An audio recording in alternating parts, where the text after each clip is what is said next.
آج آیت نمبر 83 سے 110 تک کا جو تذکرہ ہے وہ حضرت ذوالقرنین رضی اللہ تعالیٰ عنہ، اللہ تعالیٰ نے انہیں زمین میں اقتدار دیا تھا۔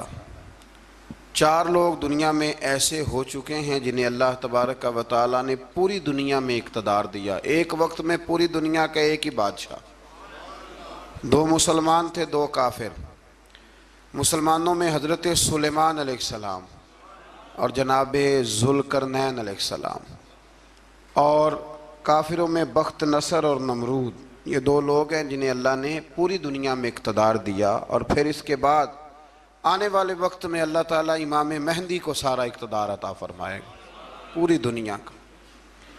حضرت ذوالقرنین کے بارے میں 2 روایات ہیں، ایک تو یہ ہے کہ وہ نبی تھے اور ایک یہ ہے کہ نہیں وہ ولی تھے، لیکن مجھے حضرت مولا علی شیر خدا رضی اللہ تعالیٰ عنہ کا قول ملا ہے جس میں آپ نے فرمایا ہے کہ نہیں وہ نبی نہیں تھے، تو اس لیے میرا نظریہ یہی ہے کہ وہ اللہ کے ایک نیک بندے تھے۔ اللہ نے انہیں پوری زمین میں اقتدار دیا۔ وہ ایک مہم پہ نکلے، ان کا ارادہ بنا کہ میں ذرا دنیا کا چکر لگاؤں، تو انہوں نے سفر شروع کیا کہ میں دیکھوں ذرا سورج غروب کہاں ہوتا ہے۔ تو فرماتے میں پہنچا، بڑا گیا، لیکن میں اس مقام تک پہنچ گیا جہاں سورج غروب ہوتا ہے، تو پھر میں نے دیکھا کہ ایک سیاہ کنواں ہے جس کے اندر جا کے وہ چھپ گیا ہے، لیکن رب کریم کی اس حقیقت تک میں پہنچ سکا نہیں۔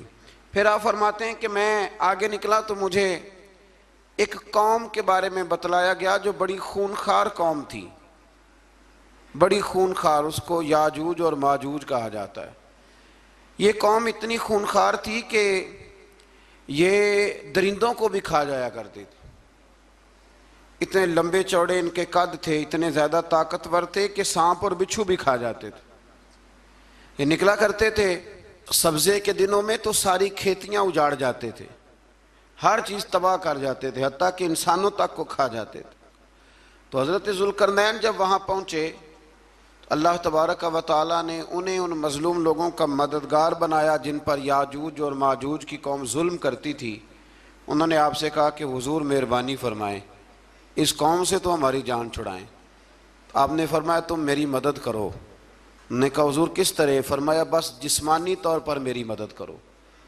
تو آپ نے پھر وہاں ایک دیوار بنائی، ایک دیوار، لوہا کاٹ کر، سیسا پگھلا کر، پتھر ڈال کر ایک بڑی موٹی تازی دیوار بنائی، اور اتنی اونچی بنائی، اور پھر اس کے چاروں جانب آگ جلائی تاکہ وہ لوہا اس طرح پگھل جائے کہ وہ دیواروں کے ساتھ چپک جائے، تاکہ کوئی آدمی پیر رکھنا چاہے تو پیر رکھ کے اس پہ چڑھ نہ سکے۔ آپ نے وہ دیوار بنائی۔ اب اس قوم کا حال یہ ہوا کہ وہ اس کے اندر قید ہیں، وہ صبح جب اٹھتے ہیں تو اس کو توڑنا شروع کرتے ہیں، توڑتے رہتے ہیں، تو جب شام ہوتی ہے تو ان میں سے ہر روز ایک شخص کہتا ہے اتنی رہنے دو، باقی کل کریں گے۔ لیکن جب وہ سویرے اٹھتے ہیں تو اللہ تعالیٰ اس دیوار کو پھر سے مضبوط فرما دیتا ہے۔ نبی کریم علیہ السلام نے فرمایا قرب قیامت میں ایک وقت آئے گا، قیامت کے قریب جا کے ایک ٹائم ایسا آئے گا کہ اس مخلوق میں سے ہی ایک شخص پکارے گا اور پکار کے کہے گا کہ اب سو جاؤ انشاءاللہ۔ اللہ ان کی زبان پہ جاری کہے گا اب سو جاؤ اور سویرے انشاءاللہ یہیں سے شروع کریں گے۔ تو فرمایا وہ چونکہ انشاءاللہ کہیں گے تو پھر اللہ تبارک و تعالی اگلے دن اس دیوار کو وہیں پہ رکھے گا جہاں رات کو انہوں نے اسے چھوڑا تھا۔ اگلے دن وہ توڑیں گے تو دیوار ساری ٹوٹ جائے گی، اور پھر اللہ تبارک و تعالی کا فضل ہوگا تو مسلمان کی طرف وہ بڑھیں گے، وہ قتل و غارت کریں گے، پھر سے وہی درندگی کریں گے۔ تو پھر حضرت عیسیٰ علیہ السلام ان کے لیے دعا کریں گے، تو دعا کا یہ حال ہوگا کہ ان کے وجود پر کچھ ایسی چیزیں برآمد ہوں گی جن کی وجہ سے وہ مر جائیں گے، ختم کر دیے جائیں گے، قیامت کے قریب جا کے وہ دوبارہ آئیں گے۔ اس کے بعد پھر اللہ تبارک و تعالیٰ نے سورہ کہف کی آخری آیات میں 7 سمندر اور ان جیسے اور بھی آ جائیں، فرمایا 7 سمندر ہوں اور ان جیسے اور بھی آ جائیں اور مل کر وہ روشنائی بن جائیں تو میرے رب کے کلمات ختم ہونے سے پہلے سمندر ختم ہو جائیں گے۔ اور آخری آیت میں اللہ تعالیٰ نے فرمایا کہ اے رسول صلی اللہ تعالیٰ علیہ وسلم آپ کہہ دیجئے کہ میں تمہاری طرح ہی ایک بشر ہوں، انا بشر مثلکم، میں بھی تمہاری طرح ایک۔ اب مثلکم کا بہت سارے لوگوں نے ترجمہ اپنی طرح کا کر لیا ہے، حالانکہ حضور صلی اللہ تعالیٰ علیہ وسلم نے فرمایا کہ بشر ہونے میں تمہاری طرح ہوں، رسول ہونے میں تمہاری طرح نہیں، اللہ کا حبیب ہونے میں تمہاری طرح۔ اور وہ یہ جو میں کہہ رہا ہوں نا نہیں، تو یہ صحیح بخاری کے لفظ ہیں، حضور نے فرمایا ایکم مثلی، کون ہے تم میں جو میری طرح ہو، یہ صحیح بخاری کے لفظ ہیں۔ اللہ تبارک و تعالیٰ سمجھنے کی توفیق عطا فرمائے۔ پھر اس سے آگے سورہ مریم شروع ہوتی ہے۔ اس صورت میں اللہ تبارک و تعالیٰ نے حضرت زکریہ علیہ السلام کا ذکر فرمایا ہے کہ وہ لا ولد تھے اور بڑھاپے کی عمر کو پہنچ چکے تھے۔ انہوں نے اللہ تعالیٰ سے اولاد کی دعا کی جو ان کا اور آل یعقوب کا وارث ہو، تو اللہ تعالیٰ نے انہیں بیٹے کی بشارت عطا فرمائی جس کا نام انہوں نے یحییٰ رکھا، بلکہ یہ نام انہوں نے پہلے سے رکھ لیا تھا، یہ یحییٰ نام انہوں نے پہلے سے رکھ لیا تھا۔ مجھے اب لوگ کس سینس میں مسئلہ پوچھتے ہیں یہ نہیں مجھے پتا، لیکن مجھ سے ایک دوست نے کچھ دن پہلے پوچھا کہ پیدائش سے پہلے بچے کا نام رکھنا جائز ہے، تو میں نے انہیں کہا کہ ہاں، آپ سورہ مریم پڑھیں گے تو آپ کو اندازہ ہوگا کہ حضرت زکریہ نے بیٹے کا نام پہلے ہی رکھ دیا تھا، کیونکہ انہیں یقین کامل تھا کہ رب کریم مجھے بیٹا ہی عطا فرمائے گا۔ تو حضرت یحییٰ علیہ السلام کو اللہ تعالیٰ نے بچپن میں ہی نبوت عطا کی اور کتاب دی۔ ان کے اوصاف یہ بیان کیے کہ وہ پاکیزہ اور متقی تھے، ماں باپ کے ساتھ نیکی کرنے والے تھے اور سرکش نہیں تھے۔ ان پر سلام ہو جب وہ پیدا ہوئے، اور ان پر سلام ہو جب ان کی وفات ہوئی، اور قیامت کے دن جب انہیں اٹھایا جائے گا۔ اس سے معلوم ہوا کہ نبی کریم علیہ السلام پر یا کسی بھی نبی پر سلام بھیجنا، اور اس دن پر سلام بھیجنا جس دن اللہ تعالیٰ نے انہیں پیدا فرمایا ہے، یہ قرآن مجید سے ثابت ہے۔ یعنی آپ یہ کہہ سکتے ہیں کہ جس سہانی گھڑی چمکا طیبہ کا چاند، اس دل افروز ساعت پہ، دل افروز ساعت پہ اللہ، تو یہ عین قرآن مجید ہے کہ جس دن وہ پیدا ہوئے اس دن ان پر سلام۔ اللہ تعالیٰ سمجھنے کی توفیق عطا فرمائے۔ پھر اس سے آگے چل کر حضرت مریم سلام اللہ علیہا کا ذکر ہے کہ ان کے پاس فرشتہ آیا۔ ہم تیسرے پارے میں بھی ان کا ذکر پڑھ آئے، پھر ایک آدھ اور جگہ پہ بھی اشارتاً کنایتاً ان کا تذکر آیا کہ ان کے پاس فرشتہ انسانی شکل میں آیا، اور فرشتے نے آ کے کہا کہ میں آپ کو بیٹے کی بشارت دینے آیا ہوں۔ کہنے لگی میرے پاس کیسے بیٹا آئے گا، مجھے تو کسی مرد نے چھوا ہی نہیں۔ تو فرمایا رب ایسے ہی کرتا ہے جب وہ کسی کام کا ارادہ فرما لیتا ہے۔ تو حضرت مریم کے ہاں اللہ تبارک و تعالیٰ نے حضرت عیسیٰ علیہ السلام کی ولادت فرمائی۔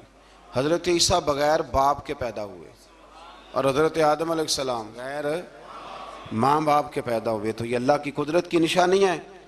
اب حضرت عیسیٰ علیہ السلام کی جب ولادت ہوئی تو یہ آپ کا معجزہ اور حضرت مریم کی کرامت سامنے آئی کہ آپ ایک خشک کھجور کے نیچے بیٹھی تو اللہ تعالیٰ نے اسے سرسبز و شاداب کر دیا، اور آپ اس کو ہلاتی تھی تو وہ کھجوریں گرتی تھی۔ بڑی پریشان تھی آپ کے قوم کے سامنے کیا منہ لے کے جاؤں گی، لوگ کیا کہیں گے۔ لوگوں کے لیے الزام لگانا، پروپیگنڈا کرنا بڑا ہی آسان کام ہے۔ دو ہی تو کام دنیا میں آسان ہے، ایک بدگمانی کرنا اور ایک غیبت کرنا، اور اتنا مزیدار کام ہے کہ آپ ساری دیہڑی کرائیں، کوئی بندہ تھکنے کو تیار معاذ اللہ ثم معاذ اللہ سارا دن۔ اور اگر آپ کہیں کہ اللہ کا ذکر کرو، تسبیح لے لو، صرف 500 دفعہ درود شریف پڑھ لو، تو پھر کیا بنے گا، کام یاد آ جائے گا، بہت سارے لوگوں نکل لیں گے۔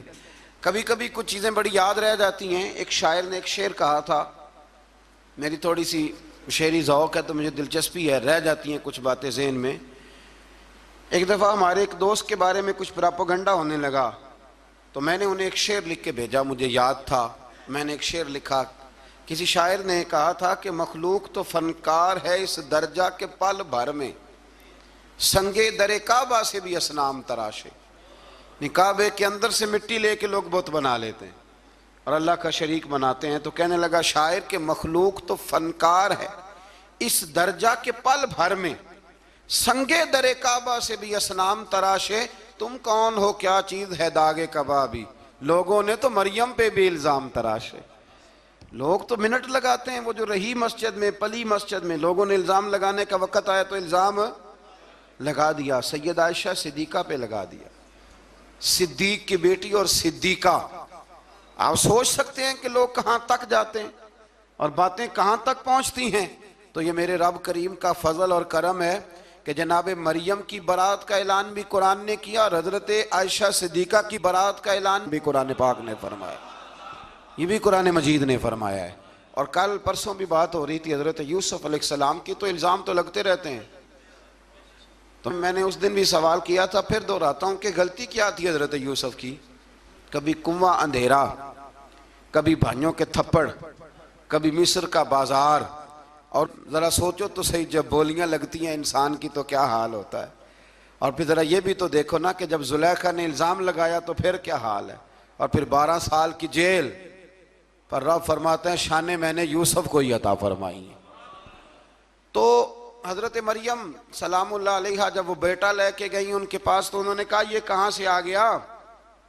آپ فرمانے لگی میں نے تو چپ کر روزہ رکھا ہوا ہے، اسی سے پوچھ لو یہ کہاں سے آیا ہے، یہی بتائے گا۔ پنگوڑے میں تھے حضرت عیسیٰ علیہ السلام، پنگوڑے میں، تو قرآن مجید کہتا ہے کہنے لگے قال انی عبد اللہ، حضرت عیسیٰ بولے اور بول کے کہنے لگے میں اللہ کا بندہ ہوں، اور آتانی الکتاب، خالی نہیں آیا، کتاب ساتھ لے کے آیا ہوں، وجعلنی نبیا، اور اس نے مجھے نبی بنا کے بھیجا ہے۔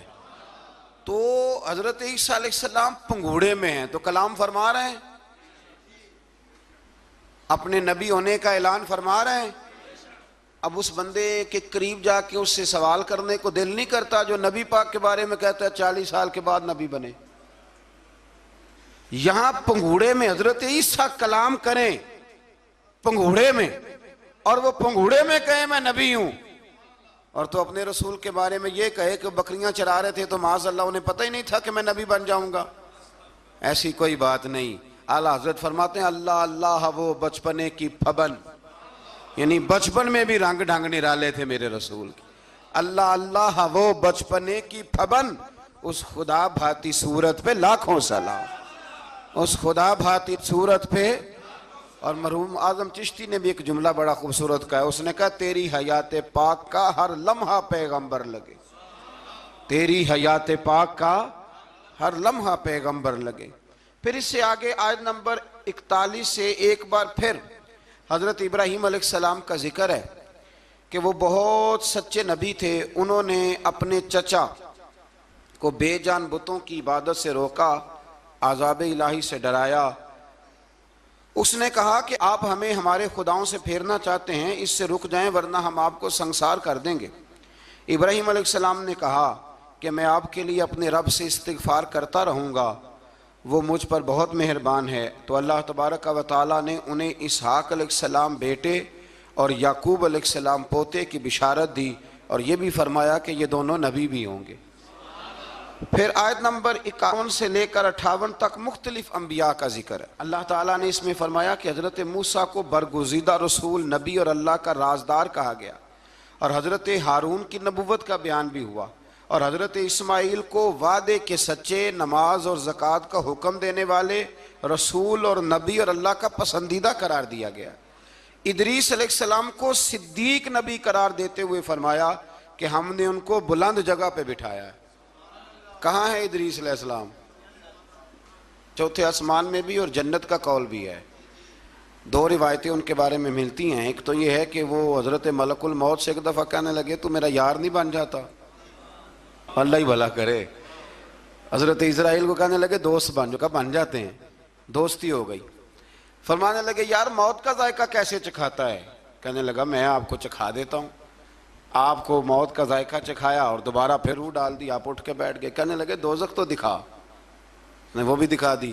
فرمایا جنت تو دکھا، جنت بھی دکھائی۔ تو کہنے لگا واپس چلیں، فرمانے لگے اب تو نہیں جانا۔ کیوں؟ فرمایا رب فرماتا ہے ہم فیہ خالدون، جو جنت میں آئے گا یہیں رہے گا۔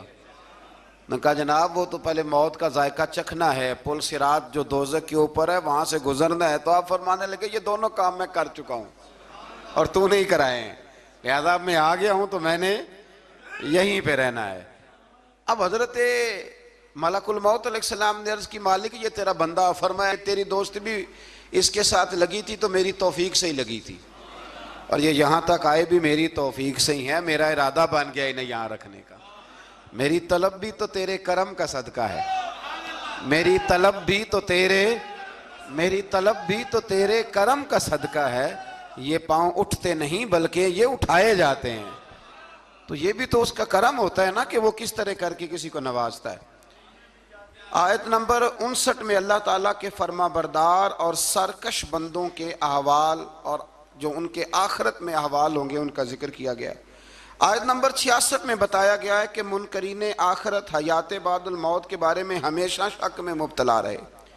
انہیں یقین ہونا چاہیے کہ مرنے کے بعد دوبارہ وہی خالق زندہ کرے گا جس نے پہلی بار بغیر کسی نام و نشان کے پیدا کیا۔ آیت نمبر 76 میں بتایا کہ جو لوگ گمراہی میں مبتلا ہیں ان کے ابتلا میں اضافے کے لیے مہلت کی مدت بڑھا دی جاتی ہے، اور جو ہدایت یافتہ ہیں ان کو مزید استقامت نصیب ہوتی ہے۔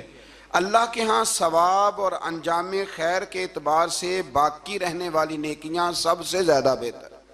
ایسی نیکیاں کریں جو باقی رہیں ہمیشہ، کیا کہتے ہیں؟ صدقہ جاریہ۔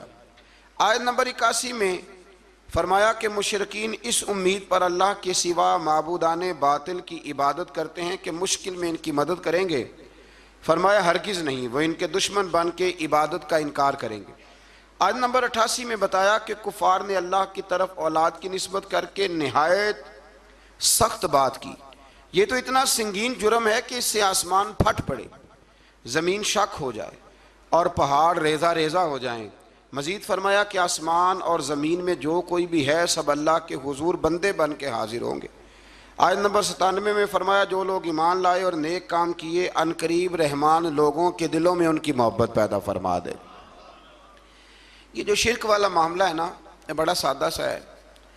کچھ لوگ آج نئے فلسفی اٹھے ہیں تو وہ کچھ عجیب و غریب سی باتیں دہریوں جیسی کرنے لگے ہیں، اور بعض مضامین ہم دیکھتے ہیں تازے جو چھپتے ہیں ان کے اندر بھی وہ اشارتاً کنایاتاً مذہب کی بنیاد پر تقسیم نہیں ہونی چاہیے، انسان بحیثیت انسان قابل تکریم ہے۔ تو ایک بات سمجھ لیں کہ جو مکان کی رجسٹری آپ کے نام ہے اگر کوئی اور دعویٰ کرے اس کا تو آپ کو برداشت ہے؟ یہ ہو نہیں نہ سکتا میاں۔ ملک میں وزیر کئی ہو سکتے ہیں پر وزیر اعظم ایک ہوتا ہے، اس کو سمجھ لیں۔ تو جب اللہ کی توحید میں کو کسی کو شریک ٹھہراتا ہے تو بہت بڑا جرم کرتا ہے، وہ بہت بڑا جرم کرتا ہے۔ یوں سمجھ لیں کہ جیسے آپ کی 5 مرلے کی زمین پہ کوئی آ کے قبضہ کرے، اسے مار دینے کو دل کرتا ہے۔ اس لیے یہ ساری زمین رب کریم کی ہے، آسمان و زمین کا خالق اور مالک۔ تو شرک ناپسندیدہ بات، ناپسندیدہ۔ سورہ طٰہٰ شروع ہوتی ہے۔ اس سورہ طٰہٰ میں نبی پاک صلی اللہ تعالیٰ علیہ وسلم کو رب کریم نے فرمایا کہ محبوب قرآن اس لیے نازل نہیں کیا تھا کہ آپ مشقت میں پڑ جائیں۔ نبی کریم لمبی لمبی نمازیں پڑھتے تھے، لمبی لمبی۔ تو قرآن مجید نے کہا طٰہٰ ما انزلنا علیک القرآن لتشقیٰ، محبوب قرآن اس لیے نازل نہیں کیا کہ آپ مشقت میں پڑ جائیں۔ حضور لوگوں کو بڑی جد و جہد کے ساتھ دین کی طرف بلاتے تھے، تو کہا محبوب قرآن اس لیے نازل نہیں کیا تھا کہ آپ مشقت میں پڑ جائیں، آپ تو مشقت کرنے لگ گئے۔ وہ یا رب اپنے محبوب کو کہہ رہا ہے، جیسے سورہ مزمل میں بات ہوئی نا کہ محبوب تھوڑا آرام بھی فرما لیا کر، محبوب تھوڑا آرام بھی فرمائے۔ پھر فرمایا کہ یہ قرآن نصیحت کے لیے نازل ہوا ہے، اور اللہ ظاہر و باطن سب کو جانتا ہے، اور وہ وحدہ لا شریک ہے، اور سارے اچھے نام اسی کے ہیں۔ آیت نمبر 10 میں فرمایا کہ مدین سے واپسی کے سفر کے دوران موسیٰ علیہ السلام اس واقعے کا بیان کیا کہ وہ اپنی جگہ پر رکے ہوئے تھے، تو وہیں انہیں غیب سے ندا آئی کہ اے موسیٰ میں آپ کا رب ہوں، آپ وادی مقدس میں ہیں تو ادباً اپنے جوتے اتار دیجئے، میں نے آپ کو چن لیا ہے، میرے پیغام وحی کو توجہ سے سنیے، میں اللہ وحدہ لا شریک ہوں، میری بندگی کیجیے، میری یاد کے لیے نماز قائم کیجیے، قیامت آنے والی ہے، اسی کی طرف آپ توجہ فرمائیے۔ اسی موقع پر آپ کو جو معجزات عطا کیے گئے ان کا بھی ذکر ہے، اور وہ ہم پیچھے بہت ساری جگہوں پہ اس کا ذکر کر آئے کہ اللہ تعالیٰ نے ان کو ایک ایسا عصا عطا فرمایا تھا کہ وہ ایک دم میں ہی بہت بڑا اژدہا بن جایا کرتا تھا، اور پھر حضرت سیدنا موسیٰ علیہ السلام اپنا ہاتھ گریبان میں ڈال کے نکالتے تھے تو آفتاب کی طرح روشن ہو جاتا تھا۔ اقبال کہتے ہیں یدے بیضا لیے بیٹھے ہیں اپنی آستینوں، یدے ہاں یدے بیضا لیے، چمکتے ہوئے ہاتھ ہیں ان کے، تو یہ اپنی آستینوں میں چھپا کے بیٹھے ہیں۔ پر اقبال نے یہ ولیوں کے لیے کہا ہے، نہ پوچھ ان خرقہ پوشوں کی، ارادت ہو تو دیکھ ان کو، ارادت ہو تو محبت کے ساتھ دیکھ، تنقید کے ساتھ تو پتہ ہے پھر بندے کو کوئی شے نہیں ملتی، آنکھیں گونگ ہو جاتی۔ ارادت ہو تو دیکھ ان کو، یدے بیضا لیے بیٹھے ہیں اپنی آستینوں میں۔ پھر اللہ تعالیٰ نے نا حضرت موسیٰ علیہ السلام کو حکم دیا تھا کہ فرعون کو دعوت دیں، تو حضرت موسیٰ نے دعا مانگی جو آیت نمبر 25 اور 28 میں موجود ہے، رب اشرح لی صدری ویسر لی امری واحلل عقدۃ من لسانی یفقہوا قولی، اے میرے رب میرے لیے میرا سینہ کھول دے، میرے لیے میرا کام آسان کر دے، میری زبان کی گرہ کھول دے تاکہ وہ لوگ میری بات کو سمجھ سکیں۔ یہ آپ نے دعا فرمائی، اور آگے جا کے مزید آپ نے التجا کی کہ میرے خاندان میں سے میرے بھائی ہارون کو اس مشن میں میرا وزیر بنا دے تاکہ مجھے تقویت ملے، اور اسے میرا شریک کار بنا دیجیے۔ اللہ تعالیٰ نے ان کی اس دعا کو قبول فرما لیا۔ آیت نمبر 38 سے حضرت موسیٰ علیہ السلام کی پیدائش کا ذکر ہوتا ہے، اور یہ تقریباً آیت نمبر 76 تک چلتا ہے۔ واقعہ آپ نے پہلے بھی سنا ہوا ہے، اپنے لفظوں میں میں بھی عرض کیے دیتا ہوں۔ فرعون کو اس نے وہ خواب دیکھ لیا تھا کہ ایک ستارہ اٹھے گا اور پھر وہ گرے گا تو میری ساری سلطنت کو تباہ کر دے گا۔ نجومیوں سے اس نے پوچھ لیا، اس نے کہا کہ ایک بچہ پیدا ہوگا جو تیری سلطنت کو تباہ کرے گا۔ چاہیے تو یہ تھا کہ وہ توبہ کرتا، لیکن اس نے کیا کیا کہ اس نے بچوں کو قتل کرانا شروع کیا۔ یذبحون ابناءکم، ذبح کرا دیتا تھا تمہارے بیٹوں کو، اور بچیوں کو وہ زندہ رکھتا تھا۔ اللہ تبارک و تعالیٰ کی قدرت دیکھیے، رب بڑا ہی کریم ہے۔ آپ یقین کریں مولا کے دینے کے انوکھے ہی انداز ہیں۔ یعنی حضرت موسیٰ کوہ طور کے پاس آگ لینے جائیں تو اللہ تبارک و تعالیٰ پہلی وہی فرما کے نبی بنا لے۔ بھائی حضرت یوسف کو کنویں میں ڈالیں تو رب وہاں سے نکال کے مصر کا حکمران بنا دے۔ وہ بڑا ہی بے نیاز ہے، مولا کے دینے کے انداز بڑے ہی انوکھے ہیں، وہ بڑے انوکھے انداز میں نوازتا ہے۔ تو حضرت موسیٰ جب پیدا ہوئے تو ان کی والدہ نے پتہ کیا کیا، ان کو ایک صندوق میں بند کر کے دریا میں بہا دیا۔ اب دریا میں بہتے جا رہے ہیں تو ماں تھی تو پریشان بھی ہو گئی، ان کی ہمشیرہ کو کہنے لگی ذرا دھیان رکھنا کدھر جاتے ہیں۔ حضرت موسیٰ علیہ السلام دریا میں بہتے بہتے نا، فرعون نے نا دریا کے کنارے مکان بنایا ہوا تھا۔ آپ کو پتہ ہے بادشاہوں کا ذوق ہوتا ہے، آج کل ہمارے جو حکمران ہیں انہوں نے اس کا نام فارم ہاؤس رکھا ہوا ہے، میرا فارم ہاؤس، اور پرانے زمانے میں لوگ ڈیرا کہتے تھے۔ تو اس نے بھی اس طرح کا فارم ہاؤس بنایا ہوا تھا۔ وہاں پہ حضرت موسیٰ علیہ السلام تیرتے ہوئے تابوت کے اندر، صندوق کے اندر جا رہے ہیں۔ فرعون اور ان کی بیوی حضرت آسیہ بے اولاد تھیں، بڑی تڑپ تھی بیٹے کی، وہ بھی وہاں کھڑی تھی۔ صندوق تیرتا ہوا آیا تو فرعون نے کہا کہ جاؤ پکڑ کے لاؤ دیکھو کیا ہے۔ جب وہ لے کے آئے نا تو آپ کی ہمشیرہ جو نگرانی کر رہی تھی پریشان ہو گئی کہ یہ تو اس کے ہاتھ لگ گئے، یہ تو اب مار ڈالے گا۔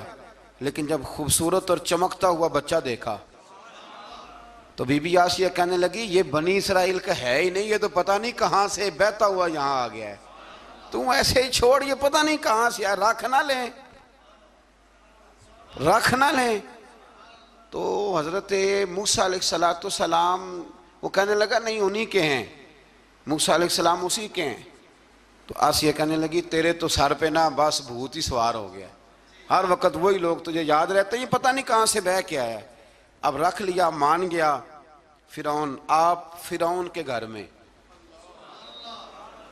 جو اس لیے بچے مروا رہا تھا کہ میری سلطنت حضرت موسیٰ پیدا نہ ہو جائیں، تو اسی کے گھر میں پرورش پانے لگے، اسی کے گھر میں۔ اب عورتیں منگائیں گئیں دودھ پلانے کے لیے، تو حضرت موسیٰ علیہ السلام کسی بی بی کا دودھ نہیں پیتے، تو آپ کی ہمشیرہ نہ وہیں دائیں بائیں گھومتی رہتی۔ تو کہنے لگی جناب آسیہ سے کہ میں ایک بی بی کو جانتی ہوں، بڑی صاف ستھری ہے، مجھے امید ہے یہ بچہ اس کا دودھ پیے گا۔ تو فرعون کہنے لگا دوڑ کے لا، تو وہ اپنی والدہ کو لے کے آئیں تو حضرت موسیٰ نے فوراً دودھ پینا شروع کر دیا۔ فرعون کو پھر تھوڑا شک ہوا۔ ایک روایت یوں بھی لکھی ہے بعض لوگوں نے کہ فرعون ایک دن اٹھایا ہوا تھا حضرت موسیٰ کی ابھی تھوڑی سی عمر تھی، تو آپ نے اس کی داڑھی پکڑ کے تو ایک گھونسا دے مارا، جلالی تو شروع سے ہے نا۔ تو کہنے لگا آسیہ تو مان نہ مان یہ بچہ وہی ہے۔ تو حضرت بی بی آسیہ کہنے لگی کہ تجھے غلط فہمی ہے، یہ وہ نہیں ہے۔ اس نے کہا دیکھو نا، یہ تو اٹھاتی ہے تو پیار کرتا ہے، اور میرے جب قریب آتا ہے تو اس کے لب و لہجے میں تلخی محسوس کرتا ہوں۔ اس نے کہا بچوں کو کیا پتا۔ خیر، ایک طرف اس نے کھانے پینے کی چیزیں رکھ دی، ایک طرف انگارے رکھ دیے۔ وہ بھی حضرت آسیہ کہتی ہیں کہ تجھے سمجھ آئے بچے بچے ہوتے ہیں۔ حضرت موسیٰ بچے تو تھے، پر تھے تو اللہ کے نبی نا، اللہ کے نبی تھے۔ جب اس نے کہا نا یہ بچے ہیں، تو حضرت موسیٰ علیہ السلام بجائے انگاروں کی طرف جانے کے، نبی تھے، وہ سیدھے کھانے پینے والی چیزوں کی طرف بڑھنے لگے۔ فرعون کہنے لگا آپ بتا۔ اللہ تعالیٰ نے حضرت جبریل کو بھیجا، انہوں نے کہا ادھر نہیں جانا، آپ ادھر جائیے۔ تو آپ آگ کی طرف گئے اور ایک کوئلہ اٹھا کے زبان پہ رکھ لیا۔ تو آسیہ کہنے لگی سمجھ آئی، بچے کو کیا پتا کدھر جانا ہے کدھر نہیں جانا، اگر وہ اتنا ہی خیال ہوتا، وہی بچہ ہوتا تو آگ۔ اور بعد مفسرین نے لکھا ہے یہ جو حضرت موسیٰ دعا مانگتے تھے نا، رب اشرح لی صدری ویسر لی امری، یہ وہ آگ کا انگارہ جب کوئلہ منہ میں رکھا تھا نا، تو اس کی وجہ سے زبان میں کچھ لکنت آ گئی تھی۔ تو آپ دعا کرتے تھے کہ یا اللہ میری زبان کی وہ بند گرا کھول دے، تاکہ میں کھل کے فرعون کے سامنے بات کر سکوں۔ وہیں حضرت موسیٰ پلنے لگے، وہیں پلے، وہیں جوان ہوئے، وہیں اللہ نے ساری دولتیں دی، بہن بھی ملی، ماں بھی ملی، اور سارے عزیزوں کا پیار بھی ملا۔ اسی گھر کے اندر اللہ نے پرورش کر کے فرعون کے ظلم سے بنی اسرائیل کو نجات عطا فرمائی۔ آج نمبر 77 سے موسیٰ علیہ السلام کو حکم ہوا کہ راتوں رات بنی اسرائیل کو لے کے نکل جائیں۔ انہیں اللہ کی طرف سے یقین دلایا گیا کہ ان کے لیے سمندر میں خشک راستہ نکال لیا جائے گا۔ فرعون نے ان کا تعاقب کیا اور سمندر میں غرق کر دیے گئے۔ اس مقام پر اللہ تعالیٰ نے بنی اسرائیل پر اپنے احسانات کا ایک بار پھر ذکر فرمایا۔ حضرت سعد بن ابی وقاص رضی اللہ تعالیٰ عنہ بھی ایک دن جہاد کے لیے نکلے تو رستے میں سمندر آ گیا۔ حضرت موسیٰ کی قوم کو نا سمندر نے رستہ دیا تھا، تو جناب سعد بن ابی وقاص سمندر کے کنارے کھڑے ہو کے، اب وہ لوگ پوچھنے لگے حضور کیا کرنا ہے؟ فرمایا کرنا کیا ہے، ابھی دیکھیں کیا ہوتا ہے۔ تو فرمانے لگے وہ سمندر و دریا اگر تو حضرت موسیٰ کی نافرمان قوم کو رستہ دیتا ہے تو ہم تو رسول اللہ کے فرما بردار غلام ہیں، ہمیں بھی رستہ دے۔ تو 12 رستے بن گئے دریا میں سے۔ جناب سعد بن ابی وقاص لشکر لے کے گزر گئے، باہر گئے تو ایک دفعہ پھر صحابہ کو یقین دلایا۔ فرمایا کسی کی کوئی چیز تو نہیں رہ گئی دریا میں؟ دشت تو دشت ہیں دریا بھی نہ چھوڑے ہم، بحر ظلمات میں دوڑا دیے۔ اب میں کیا کروں، علامہ اقبال نے ہر جگہ کلام لکھا ہے، ہر جگہ۔ یہ آپ کو پتہ نا، ایک صاحب مجھے بھی سمجھا رہے تھے، میں نے جمعے میں بھی وضاحت کی، کہنے لگے آپ اقبال کی بڑی تعریفیں کرتے ہیں۔ میں نے کہا مجبوری ہے، وہ کام ہی تعریفوں والے کرتے ہیں تو ہو جاتی ہیں، کیا کیا جائے، آمدام برسر مطلب۔ تو حضرت سعد بن ابی وقاص نے پوچھا کچھ رہ تو نہیں گیا؟ کہا جناب پیالہ رہ گیا میرا مٹی کا دریا میں۔ تو حضرت سعد بن ابی وقاص کہنے لگے کوئی مسئلہ نہیں، ہم رسول اللہ کے غلام ہیں، اور اس پر بڑی دلائل ہیں، وقت نہیں ہے آگے بڑھنا ہے۔ فرمایا او دریا، او ہمارا پیالہ تو واپس کر دے۔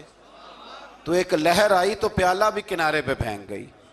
تو اللہ تعالیٰ نے حضرت موسیٰ علیہ السلام کو کی قوم کو وہاں سے نجات دی۔ آیت نمبر 85 سے سامری کا ذکر ہے۔ سامری ایک جادوگر تھا۔ جب حضرت موسیٰ علیہ السلام تشریف لے گئے نا کوہ طور پہ، تو اس نے نا سونے کا ایک بچھڑا بنا دیا تھا، اور اس کے منہ میں ایسی تاریں اس نے لگائی تھیں کہ جب ہوا چلتی تھی تو وہ تاریں بجتی تھیں، مفسرین نے لکھا ہے۔ تو بنی اسرائیل والوں کو یہ کہتا تھا دیکھو یہ بولتا ہے، تو بڑے کمزور ایمان کے لوگ تھے، اس طرف متوجہ ہو گئے، اس طرف متوجہ ہو گئے۔ حضرت موسیٰ علیہ السلام واپس آئے تو انہوں نے پوچھا کہ یہ ماجرا کیا ہے؟ تو اس نے کہا کہ میں نے نا حضرت جبریل علیہ السلام کا گھوڑا جب چل رہا تھا تو ان کے پاؤں سے جو مٹی لگ رہی تھی وہ مٹی میں نے تھوڑی اٹھا لی تھی، اور وہ میں نے اس کے منہ میں رکھی ہے، جس کی وجہ سے اس کے منہ سے آواز ہے۔ وہ مٹی کب اٹھائی تھی وہ بھی لکھا ہے مفسرین نے کہ حضرت موسیٰ علیہ السلام نے جب کہا نا بنی اسرائیل والوں کو کہ گھوڑے ڈالو اندر، حالانکہ رستے بن بھی گئے تھے، پھر بھی کہنے لگے ایسا نہ ہو کہ اندر جائیں تو پانی پھر آ جائے، تو یہ جاتے نہیں تھے، ڈرتے تھے، کمزور ایمان کے لوگ تھے نا۔ اصل مسئلہ نا اندر کا ہے، آپ یقین کریں یہ بڑی باکمال بات ہے۔ میں تو اس نتیجے پہ پہنچا ہوں تھوڑی سی زندگی گزار کے کہ یقین اگر مضبوط ہو نا تو انسان کی زندگی کا ہر کٹھن رستہ آسان ہو جاتا ہے. لیکن جن لوگوں کے اندر مسائل بہت زیادہ ہوتے ہیں ان کے لیے بیرونی کوئی کام کرنا بھی بڑا ہی مشکل ہوتا ہے. تو یہ لوگ کہنے لگے کیسے اندر جائیں گے تو پھر نہ پانی مل جائے. تو حضرت جبریل امین آئے گھوڑی پہ بیٹھے ہوئے, انہوں نے آگے آگے گھوڑی دوڑائی. تو آگے گھوڑی دوڑی تو ان کے گھوڑے خود بخود پیچھے دوڑ پڑے. حضرت سیدنا جبریل کی گھوڑی جہاں پیر رکھتی تھی وہاں سے سبزہ اگتا تھا. سامری جادوگر تھا, حیرت انگیز چیزوں کو جمع کر لیتا تھا. اس نے وہ جمع کر کے رکھ لی اور بچڑا بنا دیا. تو حضرت موسیٰ علیہ السلام نے جب اس سے پوچھا تو اس نے یہ بات بتائی اور کہنے لگا یہ تدبیر مجھے میرے نفس نے سجائی تھی. حضرت موسیٰ نے اس سے کہا تو یہاں سے چلا جا, زندگی میں تیرے لیے وحشت کی سزا ہے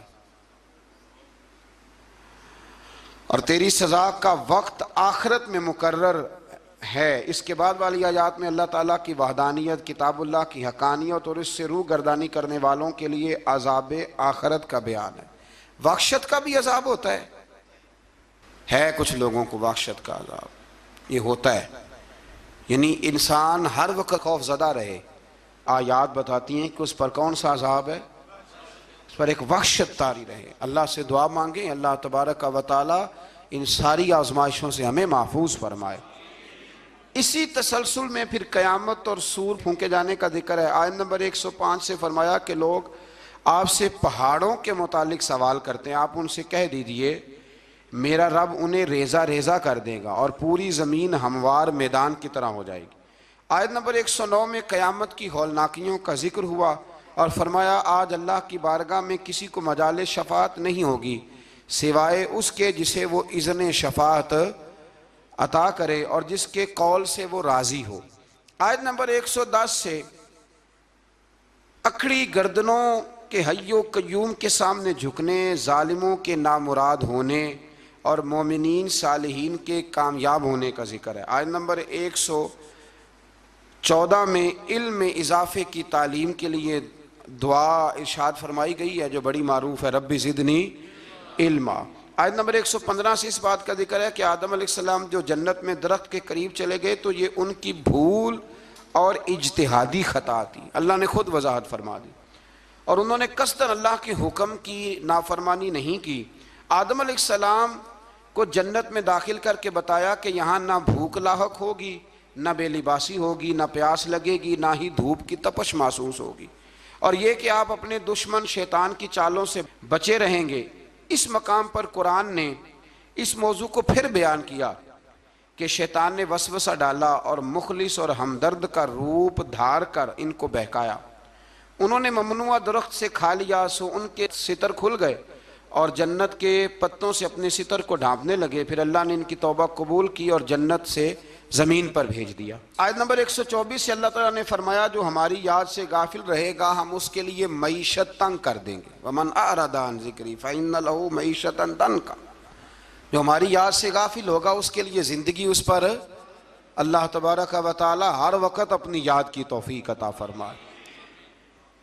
آیت نمبر 130 سے اللہ تعالیٰ نے ارشاد فرمایا ان کی باتوں پر صبر کیجیے, سورج کے طلوع اور غروب ہونے سے پہلے اپنے رب کی حمد کے ساتھ تسبیح پڑھتے رہیے اور رات کے بعض اوقات میں اور دن کے حصوں میں بھی تسبیح پڑھتے رہیے تاکہ آپ کا رب راضی ہو جائے اور آپ بھی راضی ہو جائیں. مزید فرمایا کہ اپنے اہل خانہ کو نماز کا حکم دیں اور خود بھی نماز پر قائم رہیں اور نیک انجام صرف تقوی پر کاربند لوگوں کے لیے. کفار قریش کے عذاب کے مطالبے کے جواب میں فرمایا کہ ان سے پہلے لوگوں کو اللہ نے ہلاک کر دیا تھا اور عذاب کا وقت مقرر ہے. اگر ہم رسول بھیجنے سے پہلے ہلاک کرتے تو یہ لوگ کہتے کہ ہمارے پاس عذاب سے پہلے رسول کیوں نہیں بھیجا, ہمیں کوئی سمجھا لیتا, ہم نہ یہ کام کرتے. اور فرمایا انتظار کرو تم ان قریب جان لو گے سیدھے راستے والے اور ہدایت یافتہ لوگ کون ہیں. یہ 16ویں پارے کے کچھ مندرجات تھے جو میں نے آپ کی خدمت میں عرض کی ہے. اللہ سمجھنے کی توفیق عطا فرمائے.